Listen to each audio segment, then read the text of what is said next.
Hello student, MST-CET lecture सिरीजमध्ये आपला next chapter आहे बायोकेमिस्ट्री ऑफ सेल. हा चॅप्टर 11 स्टँडर्डचा आहे, पण चॅप्टर तुम्हाला MST-CETसाठी प्रॉपरली प्रिपेअर करायचा आहे, कारण यामधील खूप सारे पॉईंट्स हे तुम्हाला CETमध्ये विचारले जाऊ शकतात. सो या चॅप्टरमध्ये कुठले पॉईंट्स तुम्हाला प्रिपेअर करायचे आहेत ते आपण या व्हिडिओमध्ये डिस्कस करणार आहोत.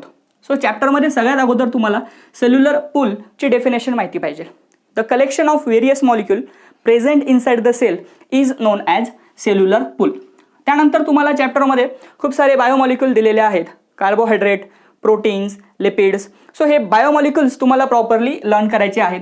सगळ्यात फर्स्ट बायोमॉलिक्यूल जो आपण स्टडी करणार आहोत that is carbohydrate. Carbohydrate means sugar. Carbohydrates are actually two type. The first one is simple carbohydrate and the second one is complex carbohydrate. Simple carbohydrate is represented by the formula CnH2nOn, where N is the number of carbon atom, while the complex carbohydrate are represented by the formula inside the bracket C6H10O5 and outside the bracket there is single N. This N represent the number of simple carbohydrate or the number of monosaccharide unit. त्यानंतर कार्बोहायड्रेटमध्ये hydrogen आणि ऑक्सिजनचा जो काही ratio असतो तो 2:1 असतो, which is similar to that of water, कारण की वॉटरमध्ये सुद्धा हायड्रोजन आणि ऑक्सिजनचा रेशो हा 2:1च असतो. त्यानंतर असे सुद्धा काही कंपाऊंड आहेत की which are not carbohydrate but they follow the formula for carbohydrate. त्याचं एक्झाम्पल आपल्याला देता येईल. फॉर्मल्डिहाइड आणि लॅक्टिक ॲसिड हे असे दोन कंपाऊंड आहेत की जे मुळात कार्बोहायड्रेट नाही आहेत, पण कार्बोहायड्रेटसाठी जो काही जनरल फॉर्म्युला आहे ते मात्र ते फॉलो करतात. बघा, फॉर्मल्डिहाइडच्या एक्झाम्पलमध्ये आपल्याला ते सांगता येईल. कार्बनचा नंबर 1 आहे, ऑक्सिजन सुद्धा 1 आहे, तर हायड्रोजन एक्झॅक्टली कार्बनच्या डबल आहेत. सो या ठिकाणी हा जो काही सिम्पल कार्बोहायड्रेटचा फॉर्म्युला आहे तो फॉलो होतो आहे, पण फॉर्मल्डिहाइड कार्बोहायड्रेट नाही आहे. सिमिलरली लॅक्टिक ॲसिडसाठी सुद्धा आपल्याला ते कॅल्क्युलेट करता येईल. But there are some carbohydrates which actually do not follow the formula for carbohydrate. पण असे पण काही कंपाऊंड आहेत की जे मुळात कार्बोहायड्रेट आहेत, पण ते कार्बोहायड्रेटसाठीचा जो काही जनरल फॉर्म्युला आहेत तो फॉलो करत नाही. त्यामध्ये एक्झाम्पल आहे रॅमनोज आणि डिजिटॉक्झोज. सो रॅमनोजचा जो फॉर्म्युला आहे दॅट इज C6H12O5. या फॉर्म्युल्यामध्ये ऑक्सिजनचे नंबर 6 असायला हवे होते, पण या ठिकाणी ते 5च आहेत. आणि डिजिटॉक्झोजमध्ये जो फॉर्म्युला आहे दॅट इज C6H12O4. या ठिकाणी अजून एक ऑक्सिजन रॅमनोजपेक्षा कमी झाला आहे, त्यामुळे हे दोघंही कंपाऊंड कार्बोहायड्रेटचा जनरल फॉर्म्युला फॉलो करत नाही. त्यानंतर आपण कार्बोहायड्रेटचं क्लासिफिकेशन बघणार आहोत. Carbohydrates are basically classified into 3 classes: monosaccharide, disaccharide and polysaccharide. Mono means single and saccharide means sugar, so single sugar molecule. Di means two sugar molecules and poly means many sugar molecules. So monosaccharide, disaccharide and polysaccharide. यांचं परत पुढे सब classification सुद्धा आहे, ते आता आपण study करूया. मोनोसॅकराइडमध्ये basically 2 टाईपचे कार्बोहायड्रेट आपण रिप्रेझेंट करू शकतो.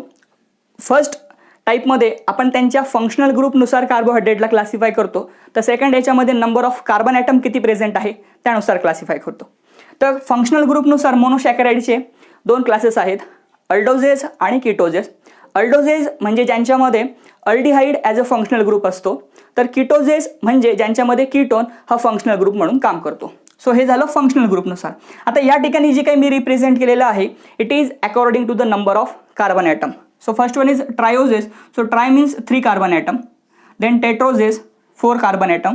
Pentoses 5 carbon atom. Hexoses 6 carbon atom. And heptoses means 7 carbon atom. Suppose a monosaccharide possesses 3 carbon atom, then it is called as trioses. त्याचे एक्झाम्पल आहे ग्लिसरअल्डिहाइड. टेट्रोजेस साठी एक्झाम्पल आहे इरिथ्रोज. पेंटोजेस साठी 2 एक्झाम्पल्स आहेत, रायबोज आणि डिऑक्सिरायबोज. त्यानंतर हेक्झोजेससाठी एक्झाम्पल आहे ग्लुकोज अलॉंग विथ फ्रुक्टोज सुद्धा हेक्झोज शुगर आहे. त्यानंतर हेप्टोजेससाठी जे एक्झाम्पल आहे दॅट इज सिडोहेप्टुलेज. सो तुम्हाला ट्रायोजेसमध्ये कुठलं एक्झाम्पल आहे, टेट्रोजेसचं काय एक्झाम्पल आहे, हे एक्झाम्पल्स प्रॉपरली माहिती पाहिजे. तुम्हाला यावरती क्वेश्चन तुम्ही एक्सपेक्ट करू शकता. त्यानंतर डायसॅकराइड बघूया. डायसॅकराइडमध्ये 3 एक्झाम्पल्स आहेत, शुक्रोज, माल्टोज आणि लॅक्टोज. सिम्पल मेथड आहे हे लक्षात ठेवण्याची. सो सुमाला हे जे काही मुलीचं नाव आहे ते तुम्ही या ठिकाणी लर्न करू शकता. सो सुमाला या नावावरून तुम्हाला शुक्रोज, माल्टोज, लॅक्टोज हे लक्षात ठेवता येतील. शुक्रोजमध्ये ग्लुकोज आणि फ्रुक्टोज हे 2 मोनोसॅकराइड असतात, कारण की डाय मीन्स 2. सो 2 मोनोसॅकराइड एकत्र केले की डायसॅकराइड फॉर्म होतात. सो शुक्रोजमध्ये ग्लुकोज आणि फ्रुक्टोज शुगर असते. माल्टोजमध्ये 2 ग्लुकोज मॉलिक्यूल असतात, तर लॅक्टोजमध्ये ग्लुकोज आणि गॅलॅक्टोज हे 2 मोनोसॅकराइड प्रेझेंट असतात. त्यानंतर आपण पॉलीसॅकराइड बघूया. Poly means many sugar molecule came together to form polysaccharide. जर सर्व शुगर मॉलिक्यूल सेम असतील तर त्याला आपण होमोपॉलिसॅकराइड असं म्हणतो. होमो मीन्स सेम, आणि जर ते डिफरंट युनिट असतील तर त्याला आपण हेटेरोपॉलिसॅकराइड असं सुद्धा म्हणतो. होमोपॉलिसॅकराइडचे एक्झाम्पल बघूया. Starch, cellulose, glycogen, these are called as homopolysaccharide because they consist of same repeating sugar unit. While heteropolysaccharide जे एक्झाम्पल आहे that is hyaluronic acid, it consists of different sugar unit which are occurring repeatedly. त्यानंतर first biomolecule संपल्यानंतर आपण जो next biomolecule study करणार आहोत that is protein. Protein ही जी काही term आहे ही सगळ्यात अगोदर डिस्कवर केली बर्झेलियस यांनी 1830 मध्ये. Proteins are actually long chain of amino acid, so त्यांना पॉलीपेप्टाइड असं सुद्धा म्हटलं जातं. त्यानंतर प्रोटीनमध्ये जे आपल्या बॉडीमध्ये बेस्ट एक्झाम्पल देता येईल दॅट इज हिमोग्लोबिन. हिमोग्लोबिनचे जे मॉलिक्युलर वेट आहे that is 68,000 dalton. So proteins are actually high molecular weight compounds. त्यानंतर नंबर ऑफ प्रोटीन्स हे सेल टू सेल व्हॅरी करतात. बॅक्टेरियल सेलमध्ये त्यांचे जे नंबर्स असतात they are over 2000, while in human cell the number of proteins may be above 1 lakh. So bacterial सेलमध्ये 2000च्या आसपास प्रोटीनचे नंबर असू शकतात किंवा त्यापेक्षाही असू शकतात, जास्त असू शकतात. तर ह्युमन सेलमध्ये नंबर ऑफ प्रोटीन हे 1 लाखापेक्षा सुद्धा जास्त असू शकतात. सो या ठिकाणी आपण कार्बोहायड्रेट कंप्लीट केले आहेत, प्रोटीनचं इंट्रोडक्शन बघितलं आहे, प्रोटीनचं डिटेल क्लासिफिकेशन आणि रोल आपण यानंतर स्टडी करणार आहोत. सो तुम्ही हे पॉईंट सगळ्यात अगोदर नोट करून घ्या. Next point is general structure of protein. You know very well proteins are made up of long chain of amino acid, आणि कुठल्याही अमिनो ॲसिडमध्ये 2 ग्रुप प्रेझेंट असतात. At the one end amino group is there and at the other end COOH group that is carboxyl group is present. So the end where carboxyl group is present, that terminal is known as C terminal, while the end where amino group is present, that end is known as N terminal. So amino acid मध्ये 2 terminal असतात. C terminal की ज्या ठिकाणी COH group present असतो, तर दुसरा terminal असतो N ज्या ठिकाणी अमिनो ग्रुप प्रेझेंट असतो. सो कुठलेही 2 अमायनो ॲसिड ज्यावेळेस जॉईन केले जातात त्यामधून वॉटर मॉलिक्यूल हे रिमूव्ह होत असतं. वॉटर मॉलिक्यूलमधला जो OH असतो तो आपल्याला COH पासून निघताना दिसतो, तर अमिनो ग्रुपमधून हायड्रोजन हा बाहेर पडत असतो. सो इथून निघालेला हायड्रोजन आणि इथून निघालेला OH ग्रुप मिळून water molecule 2 amino acid combine झाल्यानंतर बाहेर पडण्यास मदत करतात. त्यानंतर the reminder of each amino acid after removal of water is known as residue. So it is called as reminder of amino acid after removal of water molecule. त्यानंतर any protein which consists of 2 amino acid is known as a dipeptide, while if it is contain 3 amino acid then it is called as a tripeptide, if more then it is called tetra, and if many then it is called as polypeptide. Next one is there are so many amino acid which consist of sulfur group.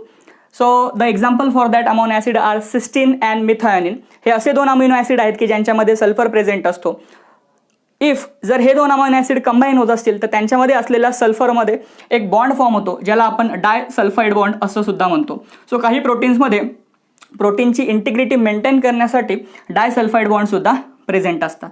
यानंतर आपण प्रोटीनचं classification study करणार आहोत. Proteins are classified by 2 way. First proteins are called as simple protein, while the second one are known as conjugated protein, or also they are called as compound or complex protein. Then simple protein only made up of amino acid without any external group, and such a example for simple proteins are histone and zine. You know very well histones are required for the packaging of DNA, and zine is a polymer which is obtained from maize. मक्यापासून हे polymer मिळवलं जातं which is used in the pharmaceutical industry as a binder. त्यानंतर conjugated protein बघूया. Conjugated protein means what? They are made up of amino acid और you can say simple protein along with some external group. these external additional group are called as prosthetic group. यांच्यामध्ये externally additional group present असतो along with amino acid किंवा simple protein, म्हणून यांना conjugated protein असं म्हटलं जातं, किंवा compound protein की ज्या ठिकाणी 2 गोष्टी कंबाईन झालेल्या असतात. ह्याचे खूप सारे एक्झाम्पल आहेत. लिपोप्रोटीन, फॉस्फोप्रोटीन, ग्लायकोप्रोटीन, क्रोमोप्रोटीन, असे खूप सारे एक्झाम्पल तुम्हाला देता येतील. यामध्ये बघा लिपिड हा एक प्रोस्थेटिक ग्रुप आहे आणि प्रोटीन जे सिंपल असू शकतं. So lipid plus protein that is lipoprotein, phosphorus plus protein phosphoprotein, coloured compound plus protein chromoprotein. So अशा पद्धतीने तुम्हाला एक्झाम्पल कॉन्जुगेटेड प्रोटीनचे देता येतील. त्यानंतर जे आहे दॅट इज फंक्शन्स और you can say role of proteins. Proteins are for so important in the body. The first role is enzyme. You know very well enzymes are the biocatalyst. which is required to carry out various reaction inside the body. And the one more important point is that all enzymes which are present in the body are protein, but all proteins are not enzyme. हे फार important statement आहे की सर्व enzymes हे protein असतात, पण सर्वच protein हे एन्झाईम असतीलच असं नाही आहे. एन्झाईमचं जे एक्झाम्पल या ठिकाणी तुम्हाला दिलेलं आहे दॅट इज अमायलेज. त्यानंतर सेकंड आहे hormone. You know very well for smooth functioning of different organ hormones are essential. त्यामध्ये इन्सुलिनचे एक्झाम्पल देता येईल which is important for the regulation of sugar level in the blood. त्यानंतर structural proteins बॉडीमध्ये present असतात.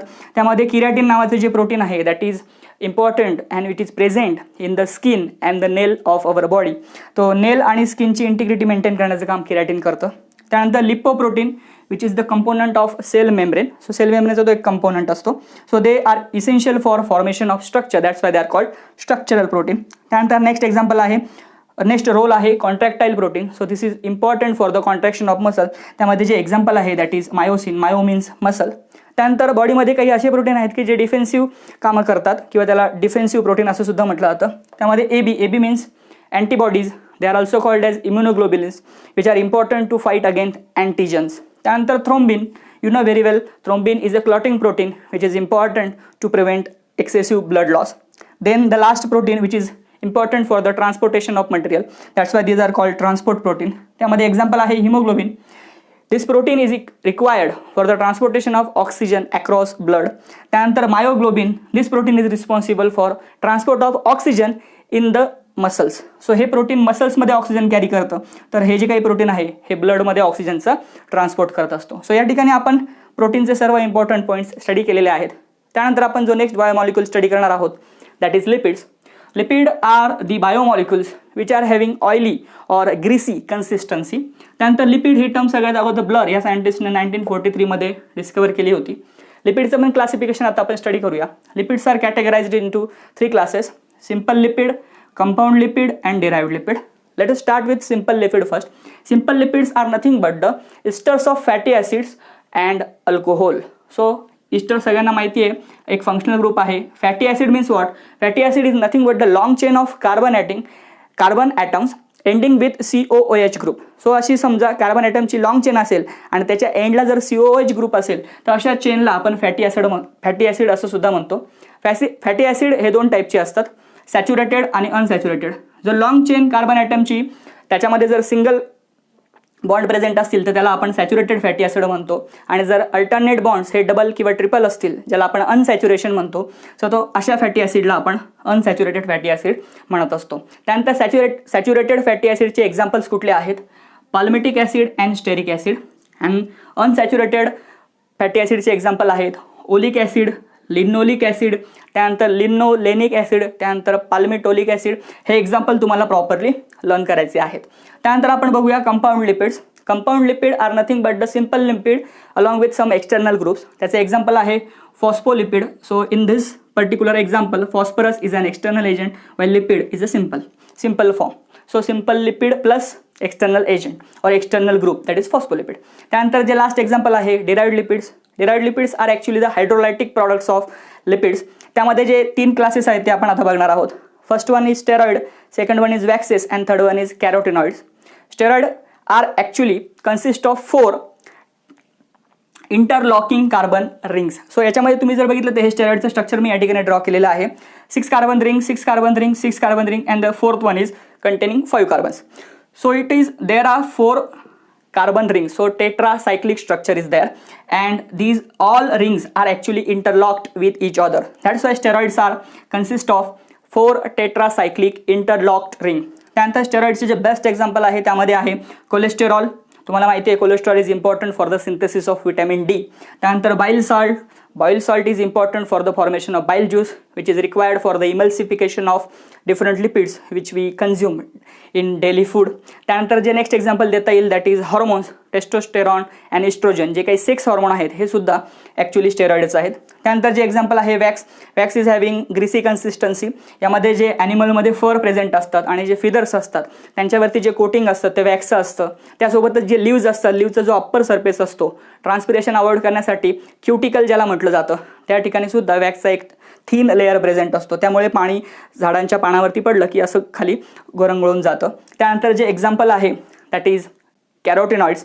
Carotenoids consist of 2 6 carbon rings which are attached to each other by unsaturated straight chain of hydrocarbon. So 2-6 member असलेल्या कार्बनच्या ring असतात आणि त्यांच्यामध्ये एक straight chain असते हायड्रोकार्बनची की ज्याच्यामध्ये सिंगल बॉन्ड असतो, अल्टरनेट डबल और ट्रिपल बॉन्ड असतात ज्याला अनसॅच्युरेटेड कार्बन चेन आपण म्हणू शकतो आणि त्याच्या दोघं एंडला 6 कार्बन असलेल्या रिंग्स प्रेझेंट असतात. याचे एक्झाम्पल आहे अल्फा कॅरोटीन आणि बीटा कॅरोटीन. त्यासोबत झांथोफिल जे एक्झाम्पल आहे ते सुद्धा कॅरोटेनेटच्या अंडर येतं. सो या ठिकाणी आपण प्रोटीन्स आणि लिपिड या दोघांचे जे इम्पॉर्टंट पॉईंट्स आहेत ते स्टडी केलेले आहेत.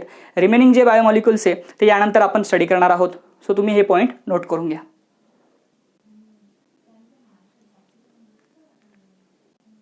Our next point is enzymes.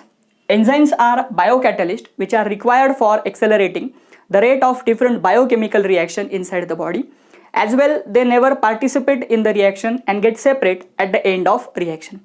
Enzyme हे असे बायोमॉलिक्युल्स असतात की जे बायोकेमिकल रिॲक्शनचा रेट किंवा स्पीड इन्क्रीज करतात पण त्या रिॲक्शनमध्ये कधीही पार्टिसिपेट करत नाही आणि रिॲक्शन संपली की त्या ठिकाणाहून ते सेपरेट होत असतात.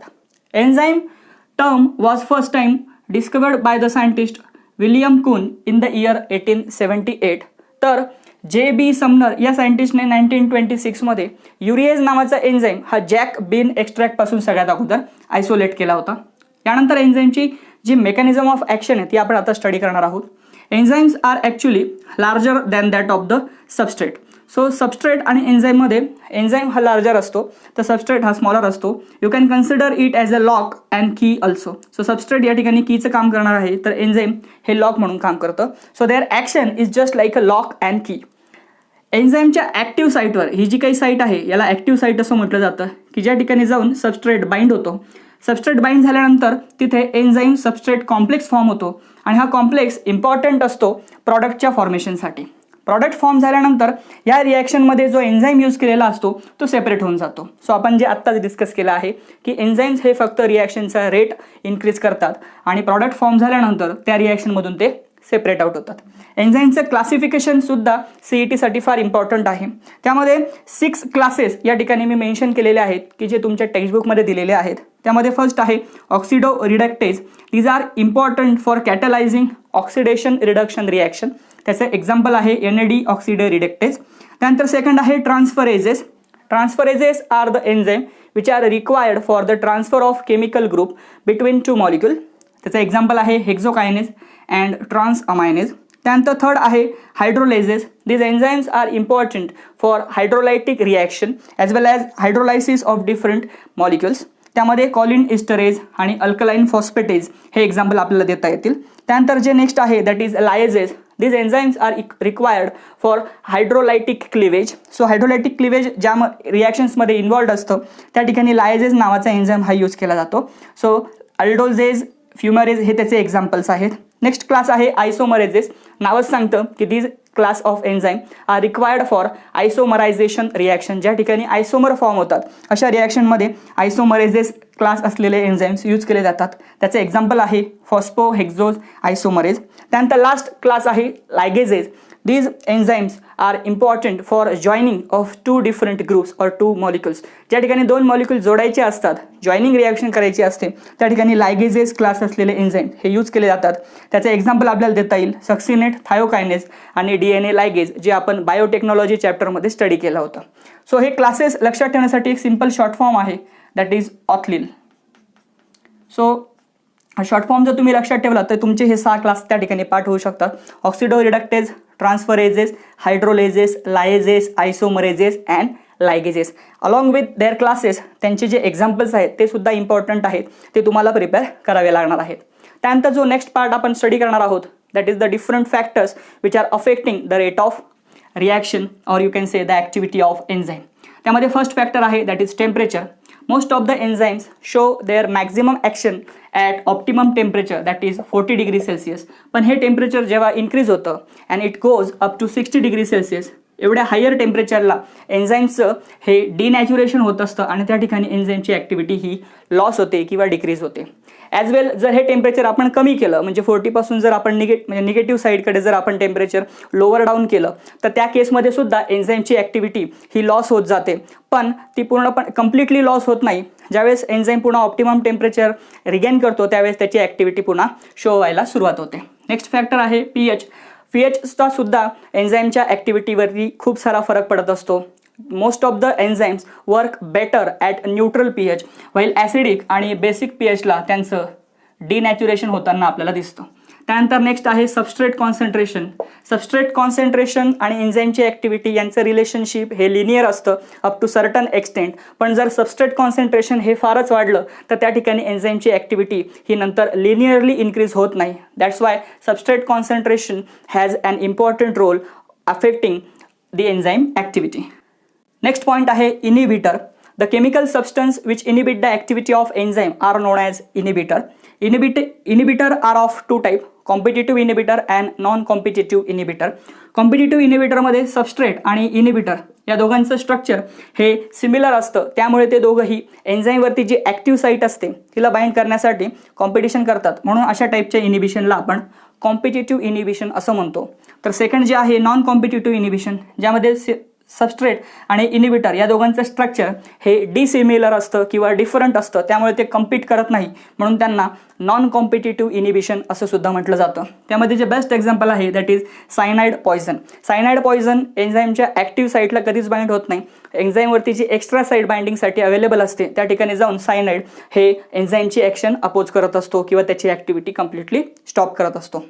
चॅप्टरमध्ये जो लास्ट पॉईंट आहे that is cofactors. Cofactor are nothing but the non protein constituents which are require to make enzyme catalytically active. एन्झाईमची जी कॅटालिटिक ॲक्टिव्हिटी असते तिला इम्प्रूव्ह करण्यासाठी जे नॉन प्रोटीन कॉन्स्टिट्युएंट आपल्याला गरजेचे असतात त्यांना आपण कोफॅक्टर असं म्हणतो. हे कोफॅक्टर टाईटली बाउंड होतात प्रोटीन पार्ट ऑफ एन्झाईम, त्या पार्टला आपण अपो एन्झाईम असं म्हणतो. So you can say that cofactor bind to the apo enzyme which is the protein part of an enzyme. त्यानंतर जो नेक्स्ट पॉईंट आहे that is coenzymes. Coenzymes are actually important for vitamins. Coenzymes also loosely bound to the protein part of enzyme that is apo enzyme. Cofactor आणि कोएन्झाईममध्ये एवढाच फरक आहे.